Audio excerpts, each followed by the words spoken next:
Externally rotate করলেন, touch করাই দিলেন। তারপরে তাকে ইনস্ট্রাকশন দিলেন, I am going to press over this reason, if you feel any kinds of pain please let me know. চাপ দিলাম, শেষ। এখন লাস্টে দুইটা জিনিস বাকি আছে, সেটা হচ্ছে অ্যাপারেন্ট এন্ড ট্রু এলএলডি। অ্যাপারেন্ট এলএলডি এবং ট্রু এলএলডি আছে, না থাকলে আর না, তার দরকার নেই। শুনেন, ধরেন মেজারিং টেপ, ধরেন এটাই ধরেন মেজারিং টেপ। অ্যাপারেন্ট এলএলডি আর ট্রু এলএলডি, ঠিক আছে? আমি দেখাই, এটা জিবি স্ট্যান্ডার্ড প্রসেস।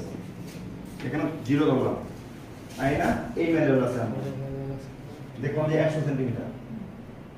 এই ম্যানুয়াল আছে আমার, দেখলাম যে 100 সেন্টিমিটার, মানে অ্যাপারেন্ট এলএলডি ভালো।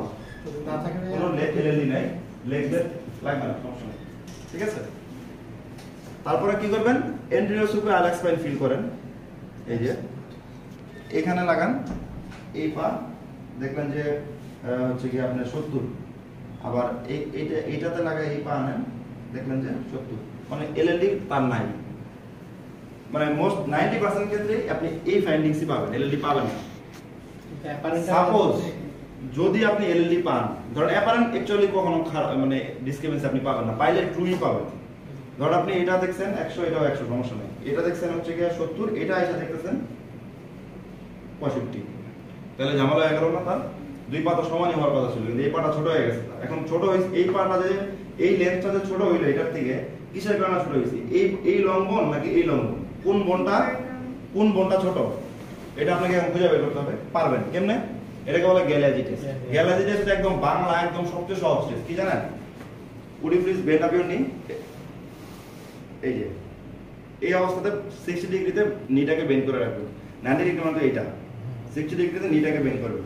দেখেন, টিবিআর সাইড থেকে যদি আপনি দেখে যদি কোনো পা শর্ট পান, তাহলে টিবিআর উল্টা দিকে কি থাকে? ফিমার। টিবিআর সাইড থেকে আপনি যদি লুক দেন এইভাবে, যদি কোনো পা শর্ট পান, তার মানে ফিমার শর্ট। আর যদি ফিমারের সাইড থেকে দেখে যদি কোনো পা শর্ট পান, তাহলে টিবিআর শর্ট। একদম এটাই গ্যালাজি টেস্ট। কি শর্ট পাবেন দেখেন, টিবিআর সাইড থেকে আমি আসছি, টিবিআর সাইডে যদি আমি আসি, টিবিআর সাইডে আসলে দেখবেন যে তার এই পাটা, এই যে এই দুই ম্যানুয়াল একসাথে লাগায় রাখবেন, এই পাটা দেখবেন এই যে এরকম হয়ে আছে, ফরওয়ার্ড কাউডালি মানে এদিকে, আর ক্রেনিয়ালি মানে মাথার দিকে।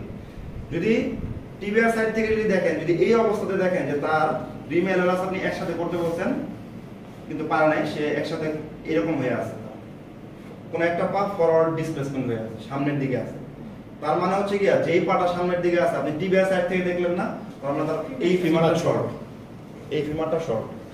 অথবা যদি আপনি সাইড থেকে দেখেন, দেখবেন যে এটা একটু নিচে আছে, এটার থেকে একটু নিচে, তার মানে এটা শর্ট, এটা শর্ট। আচ্ছা, এখন যদি আপনি ফিমারের সাইড থেকে দেখেন, তাহলে কি হবে?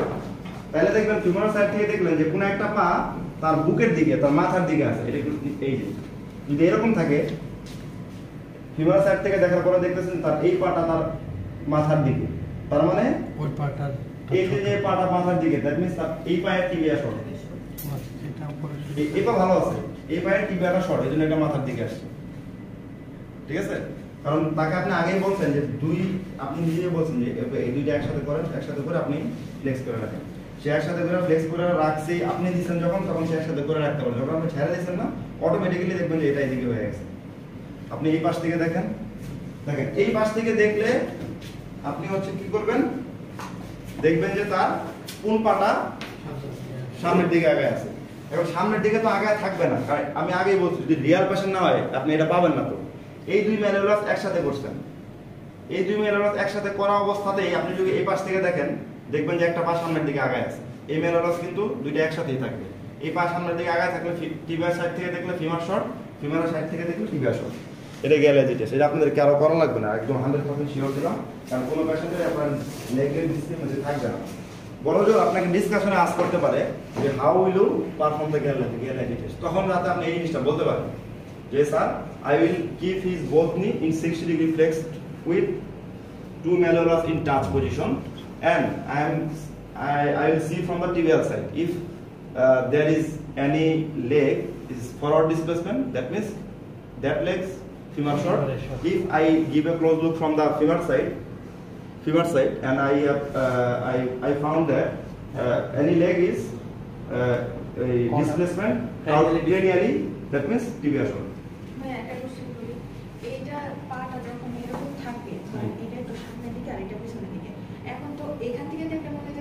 না না আপনি না না আপনি বুঝতে পারেন না কথাটা। এই পাটা দুই ম্যালোলাস একসাথেই থাকা হবে। হ্যাঁ দুই ম্যালোলাস একসাথেই তার থাকবে। দুই কিন্তু চোখ দিবেন এইখানে এবং এইখানে। এখন তো সে তো নরমাল মানুষ, তো এই জন্য আমি এই জায়গাটা বোঝানোর জন্য তার একটা পাকে আমি আগায় দিছি।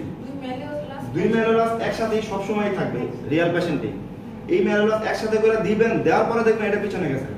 কিন্তু এই ম্যালোলাস যদি একই জায়গায় আছে, উনি তো নরমাল মানুষ, এই জন্য আমি দেখানোর জন্য বুঝাইছি যে এই পাটা সামনে আসা মিন্স এই যে এরকম ফিচার, এই পাটাকে পিছনে নেওয়া মিন্স এই যে এরকম ফিচার। কিন্তু ম্যালোলাস কিন্তু সরে গেছে, ম্যালোলাস তো সরা যাবে না। ম্যালোলাস দুটোকে একসাথে রাখবেন, সিচুয়েটিভ ফ্লেক্স করবেন। এইভাবে রাখার পরে আপনি যদি এই পাশ থেকে দেখেন, দেখবেন যে একটা পা সামনে আছে, তার মানে টিবিয়ার সাইড থেকে দেখতেছেন যেই পাটা সামনে আছে ওই পায়ের ফিমার শর্ট। দুই ম্যালোলাস একসাথে রেখে আপনি ফিমারের সাইড থেকে দেখেন যেই পাটা এদিকে আছে ওই পাটা টিবিয়ার শর্ট।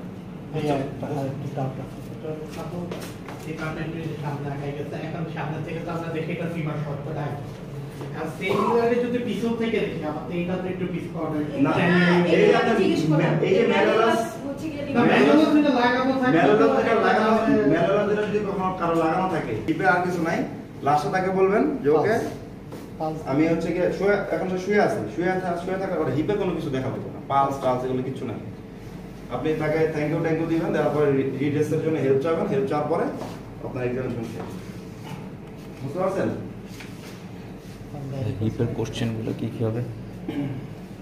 আচ্ছা, এখন এখানে আরেকটা জিনিস আপনাদের বলতে হবে, সেটা হচ্ছে দেখেন যদি অস্টিও আর্থ্রাইটিস থাকে